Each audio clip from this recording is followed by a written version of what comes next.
Welcome to Kinda Loopy, a podcast about knitting and crocheting and some of life's loopiness thrown in the mix. My name is Sarah, and I am a knitter with a capital K and a crocheter with a lowercase c. I can be found on Instagram as Kinda Loopy, but with 3 O's in Loopy.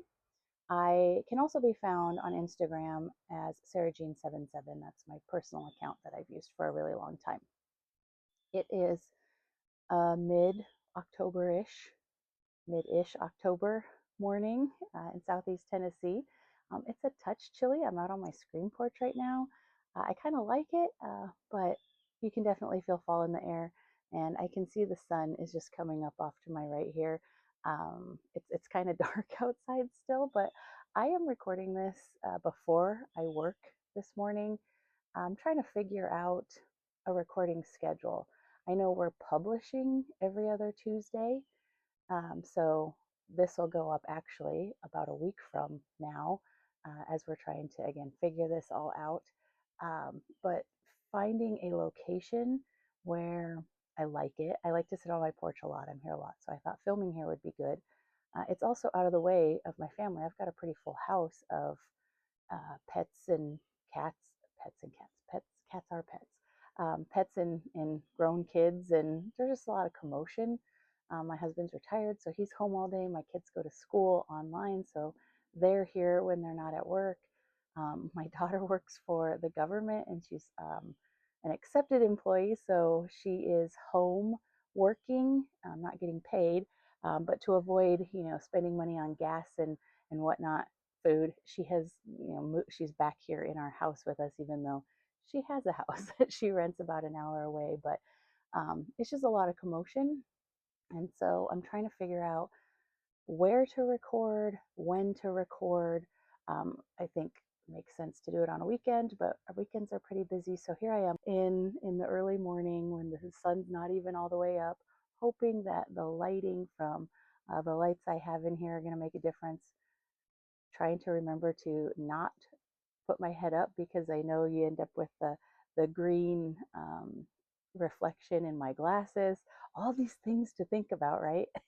So bear with me as I figure some more of this out. Thank you all, everybody who watched my first episode as that went up just a few days ago. I've had more response to that than I ever expected. Everybody's been so kind. Nobody complained about the dogs barking, which I feel really bad about after the fact, but lessons learned. I can tell you that the reason that happened was I'm a trainer and I train from home, so I'm always on the computer, and my dogs are barking a lot because how dare people exist in the world. But it's not professional to have your dogs barking when you're training people online. And so I have a really good headset that blocks them out. They can literally be inches from me and barking, and it won't pick them up. And I'm used to that. So I've learned to just talk through them barking. I didn't think about the fact that I was just using my um, earbuds when I was recording last time. So I just kept talking through them, thinking it wasn't going to be a big deal, and then it was. So I'm sorry for that. I do have a new mic that I've tested a little bit, and it does block out some sound. So that should help. And then I will also pause from now on if they are barking and let them stop. And then my daughter can edit all that barking out. I do also want to thank Devin of Knitty McPurly for shouting me out on her recent podcast episode. I saw a huge bump in views and subscribers from that. Devin is the best, and if you know her in real life, you are lucky. Those of us who have spent time with her know what a treasure she is, and I appreciate the support that she's giving me. All right, so let's talk about what I'm wearing. So I am wearing the City Limits sweater by Tanis Fiber Arts, and this is it's a pattern that uses fingering weight held double in a marled way, so that you kind of get a smoother transition between colors. There are 5 colors. I don't know if you can see all that in all the way down. They are all no longer dyers, all the skeins that I use. There's 2 skeins from Hey Sister Yarn Company in here. There's 2 skeins of Adelaide Cottage, and 1 skein of a local to me dyer back when I was in South Dakota called Castle Fibers, but I don't think she's been dyeing for years. At least I'm not aware if she's been dyeing for years. I made the short sleeves. The pattern is a long sleeve sweater, and I made this in 2020 to the best of my recollection. So I did it before I even knew I was moving to Tennessee and would need short sleeve tops. And I don't really have a lot of information about this project anymore, because between 2019 and 2022, like those 4 years, yeah, that's 4. I stopped keeping track of my knitting the way I had done before. And then in 2023, I kind of got it together and started tracking it again better. But that was a 4-year period that was really rough. And I was still knitting, but I wasn't keeping track of things the way I do now, and had done before. Between COVID, a change in jobs twice, a move. I wasn't keeping track. So I know I bought the pattern for this in April of 2020, and I know I wound the yarn up because I have a picture of the yarn wound up from 2020. But I'm assuming it was finished sometime during that summer, and it was fortuitous that I would need more short sleeve sweaters when I moved to Tennessee.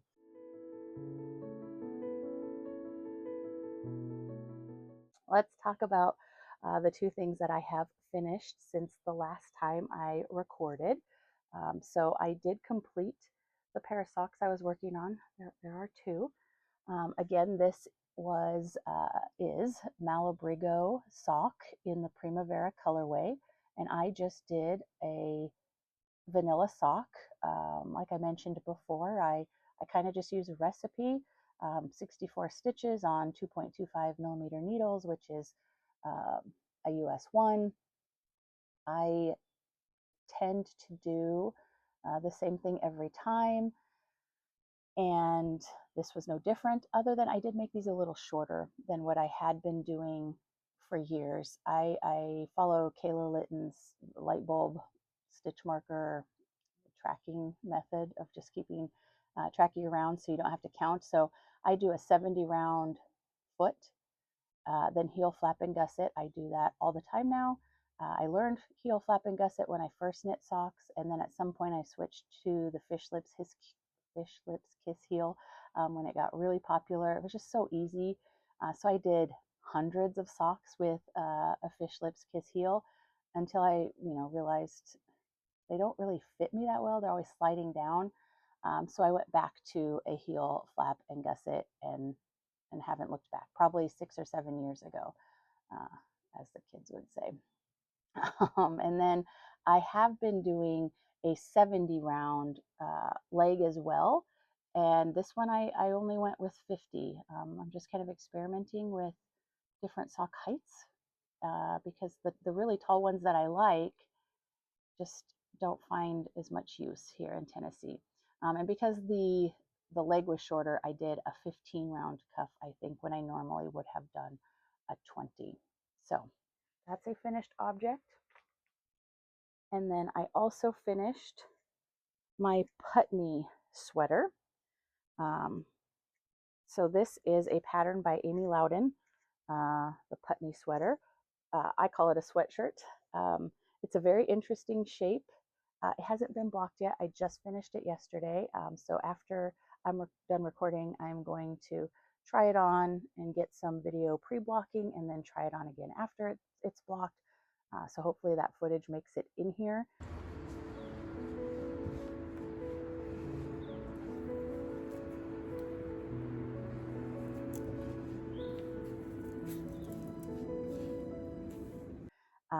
Otherwise, I'll share it with you on the next one, but it's just a cozy sweatshirt. It's made out of Knitty McPurly's Dresden DK, which is a Surrey alpaca with silk. It's just so soft, so squishy. There is 0 stitch definition. sometimes that's a little frustrating. You can't see your stitches, like trying to count gauge. Oh, that was kind of a nightmare. But there's also a benefit of knitting with a yarn like this in that you can ish all over the place. I'm an ish knitter to begin with, but you just kind of make it work and just make sure there aren't holes and everything's even. So that's kind of nice. It's very forgiving in that way. It's got these really wide sleeves that are decreased at the kind of last minute before you do a cuff. It does have some short rows in the shoulders so that the back sits up a little bit higher. I'm excited to block this and try it on. It is alpaca, so I think it's going to grow a little bit.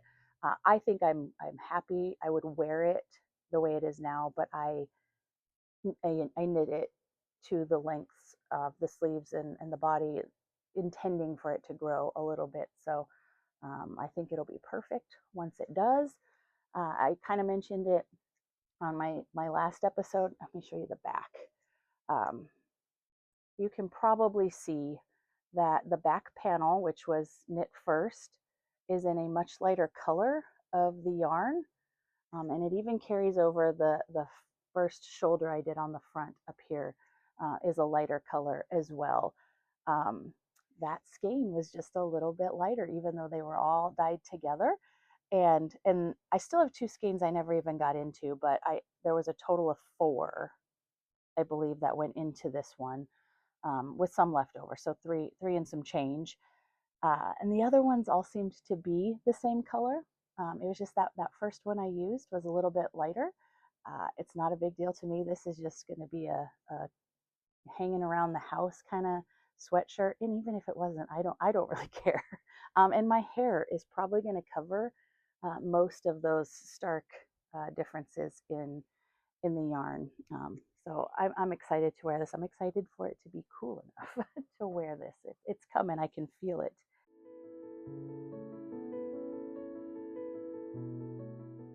All right. So now we're going to talk about my works in progress. I just realized I don't have the socks sitting right here that I was going to talk about. I cast on a new pair of socks because I finished the Malabrigo ones, but those are in my knitting bag that lives in the car, and I didn't bring them in. So we're just going to have to talk about those next time I record. But I can even talk about the yarn because I have the yarn, part of it, sitting here in something. We're going to call this a work in progress. So I knit a crochet block, a square, in preparation for my advent calendars that are coming very soon. So I'm not very good at crocheting, right? I'm a crocheter with a lowercase c. So I had to practice, and I thought this looked like a pretty complicated stitch or square to do. There's lots of stitches in it, different stitches. So I thought it would be good to practice. So that's what I did this week. I made this one square. This is from the Florentine blanket, which is by Sandra Paul of Cherry Heart Design, I believe is what her company is called, or her brand is called. And that is intended to be used for an advent calendar. Fingering weight held double is what the pattern calls for. And in my practice, I didn't hold fingering weight double. I just used fingering weight, but on the hook size that the pattern calls for. So it was a big hook for the fingering weight that I used, but I wasn't worried about that. I just wanted to practice and make sure I could do the stitches that are required in there, because I intend to do one a day during the month of December, although this took me an entire day. I must have pulled back and started over at certain points 5 different times. And sometimes I would just sit with the hook in the yarn and stare at the pattern and look back here and just trying to figure out, I'm doing what now? Because this is not intuitive for me at all.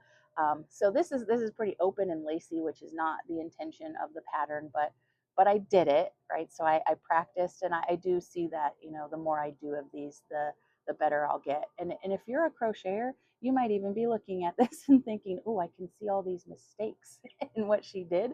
I don't know crochet it well enough. I don't know if there are obvious mistakes in here or not.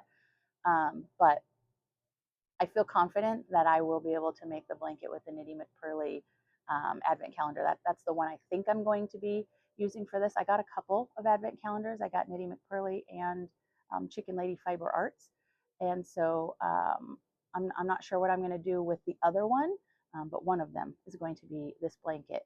So my practice square here, the center of it is Leap of Faith yarns in the Autumn Harvest colorway, which was a Gilmore Girls inspired colorway from 2023 as part of the Leah Loves to Knit, Knit People Knit cowl, which is a Gilmore Girls themed cowl. And those of you who don't know me, you're going to need to know this about me. It's very important. Gilmore Girls is my absolute favorite show. I have watched it over and over and over and over and over for years. I am continually in a cycle of watching that as I fall asleep. That is what I watch. It's on in the background while I'm working. Frequently, I'm obsessed, and it's like macaroni and cheese or something for me. It's just so comforting. I've gone through all the phases where I picked it apart and hated things about it, all the way full circle to where it's just a cozy show for me. So I participated in that CAL 2 years ago using this Harvest Festival colorway from Leap of Faith Yarns. And that is what I cast socks on with. So that's my roundabout way of getting to the socks that I forgot to bring out here and share with you. I did this square first and then thought I should make a pair of shorty socks with this yarn because I made a pair of socks 2 years ago that I gave away. And then the outside of this square is just a scrap. I really don't remember what it is. I don't even remember what I used it in once upon a time, but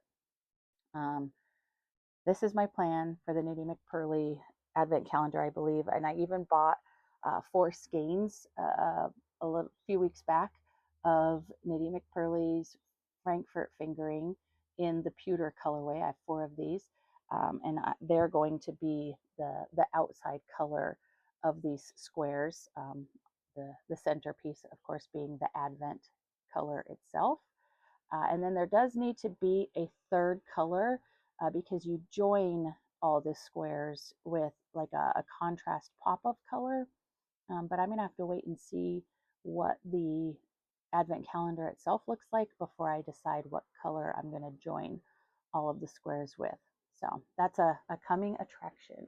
Another thing that I cast on is this is the Chevron vest by Beth MacDonald Stone. And we'll pop a picture in here at some point. My daughter will do that magic.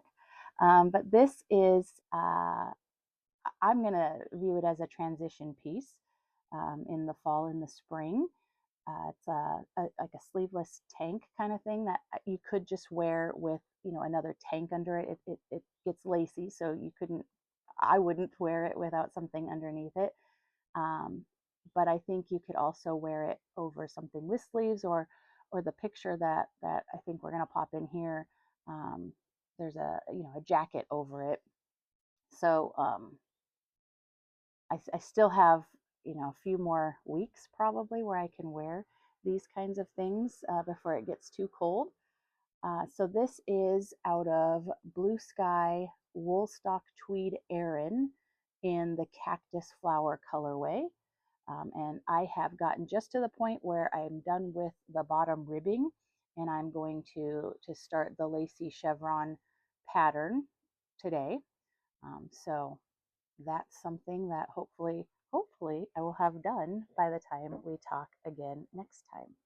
Okay, another thing I wanted to chat about, I kind of alluded to this last episode, but I got the Moon Glow Fall Festival DK set from Whitney at Moon Glow Yarns, and she was using hers to make a bounce blanket by Tin Can Knits. And I loved the yarn, I had to have it. I also loved the blanket that she was making with it, although I didn't get enough yarn to make a full blanket.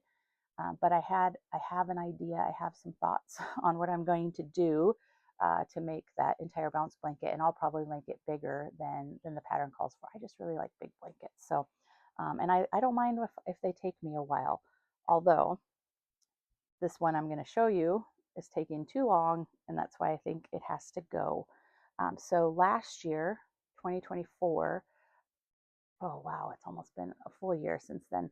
I signed up to do the Jimmy Beans Wool Blanket Club, and so you would get a skein of yarn in the mail every month, and then you would knit a piece, a modular piece of this blanket pattern, and by the end of the year you should have a full blanket.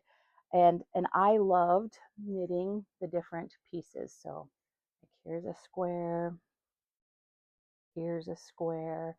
I love the colors. They're all Madeline Tosh, and they're a specific blanket um, base. So they're worsted weight. It's Tosh blanket. I believe this was specific for Jimmy Beans Wool and this blanket club, if I'm not mistaken. So they're super squishy. They're super wash merino, and I love the color palette. So here's some of the squares that I knit. I loved the way all of this was looking. Got some other pieces because it wasn't just squares, right? So we'll pop a picture up in there so you can see what it was supposed to look like. I made it to I think about the August skein, following the instructions, doing it every month as I was supposed to. And then it came time to start assembling it. And I know that I don't like assembling, piecing, and knitting. I don't like mattress stitch. I don't like seaming. But I thought the blanket was worth it. I thought it looked good. So here's the center piece of that blanket that I started to assemble together. Um, if you look too closely, you can tell that it wasn't seamed very well. I'm not good at that. I don't have patience for it. And I ultimately just decide I don't care. So I got this far, and then like these last three skeins I didn't even wind up. So this would be December, November, and October's yarns for the blanket club. It's a year ago. I did wind up, that would have been September and August's yarn. And I did part of the August. I know this was part of what was going on in August. I don't even know where the other part of August is, or maybe I never started that part. I don't remember at this point, but I am just not interested at this point in seaming all of these pieces and finishing what is required, even though I absolutely love the finished product and I love the colors. So I think I'm going to pull this out and use some of the yarns with the Moon Glow Fall Festival DK. So those are DK and this is worsted. I think I'll be okay with it. Like I said, I'm an ish knitter, so it'll be okay, even though that might bother some other people, but it won't really bother me. But I think that's what I'm going to do. This has just been sitting here for over a year, waiting for me to decide what I'm going to do with it. So I think that's the plan. But here's here's the other problem. Part of me thinks I should just go ahead and finish what I started here because I'm more than halfway done. It's and maybe I should just suck it up and do the rest of it. And Knitty McPurly is going to have a blanket club starting in the new year, which I'm absolutely going to sign up for.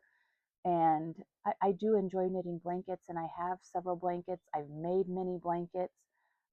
but I don't know if I should decide that I want to start a blanket club in January and, you know, take all of this yarn out and start a new blanket as well. That might just be too many blankets for me.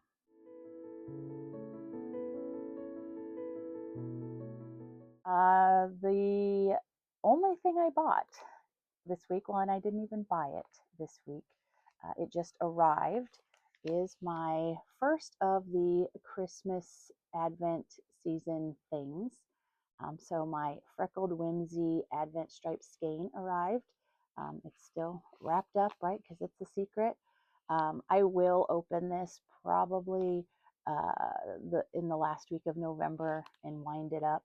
I won't spoil anyone, but spoilers don't bother me. I could open this up and knit the whole thing and not feel the least bit bad about it, but I am going to participate and just knit a stripe a day and have my socks done by Christmas. But I do also need to know kind of what the colors look like, because I need to pick from my scraps for a contrast color for heels and toes for that.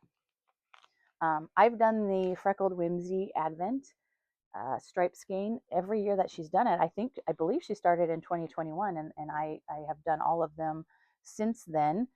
So I brought some of those down. I brought all of those down to show you, just to share, because I do love them. So I've got a 2021 skein here, and these get worn a lot. And I have Birkenstocks, like clogs that are Sherpa lined, or no, it's not Sherpa, it's like fuzzy stuff. And they're black, and that black will rub off on my socks. I'm aware of it. It is what it is. So you can see that the bottoms of a lot of these socks have that dark color. It's from those shoes, and it is what it is. Like I said, I wear these a lot though, and you can see they're pretty tall, because I've liked tall socks. So this is the 2021 skein, the first year I think she did it. And because I liked my socks tall, I was actually doing 2 or 3 stripes a day for the first 4 years that I've done this. I've calculated I'm only going to do the 1 stripe a day this year, and I do think I'm going to do Vlogmas. I'm going to give that a go. So we'll see the daily progress with the 1 stripe on that. But previous years, I've tried to get the most out of those socks. So that's 2021. This was 2022. These ones are even taller. These ones I think are my absolute favorites. And again, you can see the dark on the bottom from those black shoes that I have. This is 2023. Because they're brown, I don't wear them with, or they have the brown toes and heels, I don't wear them with brown shoes, so they don't have, or with black shoes, so they don't have that same color transfer. And then this was last year's. This was 2024, which I did make a little bit shorter last year than I normally had, and I ended up making a pair of shorties out of that same yarn. So there's all my Freckled Whimsy Advent stripe skeins, and so I am excited to start a new one this year. Have to have them. I did do the Cozy Knitter Advent stripe socks. I know at least once, maybe I did them twice. And Cozy Knitter has fantastic colors as well. I'm overwhelmed by too many Advent things. I didn't even do Advent calendars at all last year because it was just too much for me. But I love Freckled Whimsy, so I have to get those every year no matter what. Well, that's about all for the knitting things. I think I'll pop in some, well, I won't pop in. My daughter will pop in some video at the end here of some of the things that we've done in the past week or so. We're Dollywood season pass holders, so we go to Dollywood a fair amount, but only in the early spring and the late fall, winter. It's too hot and crowded during the summer. But this week we kind of kicked off our Dollywood season. So we went last Monday since it was a holiday, and then I took Friday off, and we also went again on Friday. My son's girlfriend is visiting right now from South Dakota / Nebraska, and so we had to make sure we fit a trip in for her. Um, we play trivia every other week on Thursday nights, so I think there's some footage of driving to trivia, just because I was looking for the trees to change color. So there's probably just some driving around looking at trees, and I'm gonna get something of the puppies because they need to be included every week, every other week in the podcast episodes as well. So thank you for joining me. Thank you everybody for all the support. This is a lot of fun. I could talk to myself all day, and so it's better if there are other people on the receiving end who can chat with me a little bit. Lots of comments. Thank you all for the comments. That is so fun. So please comment some more. Tell me where you're from. I know we had somebody from Scotland on the first episode, which I just never thought that it was going to get that far. I didn't know who was going to watch it. I thought maybe it was just going to be my family. So this is fun, and please comment and interact. That's the best part. And I'll see you again on the next one. Bye.